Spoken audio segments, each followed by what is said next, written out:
Today, we're going to dive into a classic sociological study from all the way back in 1953. And you know what? It's surprisingly relevant because it gives us this incredible lens to understand a really modern puzzle. It's all about a fundamental question: how much of what we feel is actually taught to us by the world around us? So here's the puzzle, right? You've got one person who has this profound, amazing experience, and then someone else takes the exact same thing and just feels anxious and confused. Why? What explains that massive difference? It's a question that's at the heart of so many conversations we're having today. Now, the usual answer you'll hear is set in setting, your mindset and your environment. And yeah, that's true. But it can also be a bit of a black box. It tells us what influences the experience, but it almost never explains how. It's like a label, but not really the full story. Right. So how does the setting, the social environment, actually get inside our heads and change how we feel? Well, for one possible answer, we can look to the sociologist Howard Becker. Back in 1953, he sat down and interviewed 50 marijuana users to map out step by step the social process of learning how to have an experience. What Becker found was fascinating. He realized that becoming a user wasn't about some pre-existing personality trait. No, it was a learned sequence of 3 very distinct stages. And the first one, it's surprisingly practical.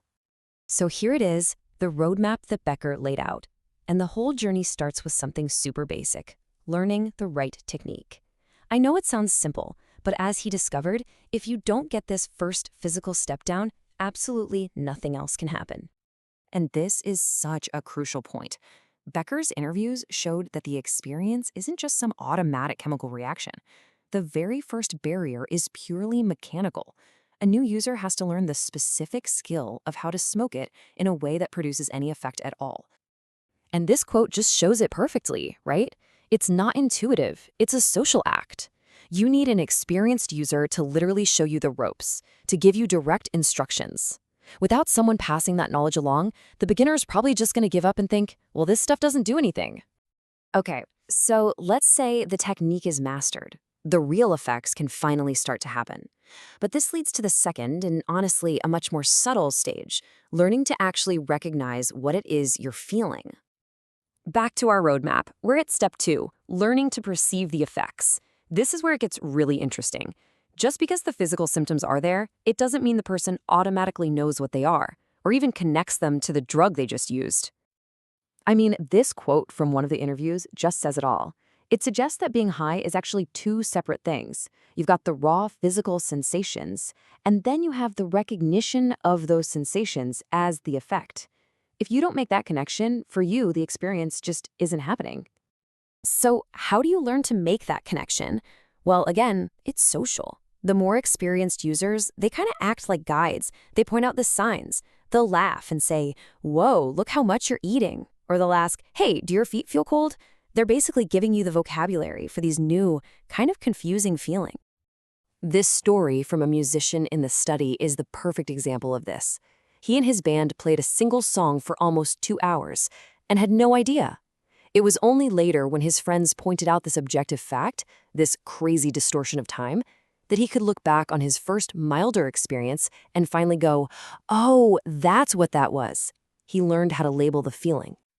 And that brings us to the final and, in a lot of ways, the most important step in Becker's whole model. So you've learned the technique, you've learned to identify the feeling, but here's the real question: do you actually like it? This brings us to the final and most critical stage: learning to enjoy the effects. And here's where Becker makes his most radical argument. He says the sensations themselves, they're not always inherently pleasant. Actually, at first, they can be really confusing or even scary. This quote just gets right to the heart of it. A novice might feel dizzy, totally disoriented, maybe even paranoid. Their mind is racing. They can't hold a simple conversation. That raw, unfiltered experience, without any social framework to help you interpret it, can be really, really unpleasant.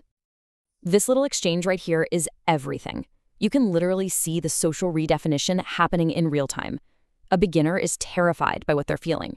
But the experienced user, they don't just say, "Don't worry, it'll pass." They reframe it completely. They say, "Wow, that's amazing. That's the goal." And right there, What was scary is suddenly redefined as a success. So enjoyment isn't automatic, it's taught. The group reassures the newcomer, they downplay the scary parts, and they highlight the fun parts. They basically teach the beginner to reinterpret what's happening to them, to turn that fear into fun. So, what does this all add up to?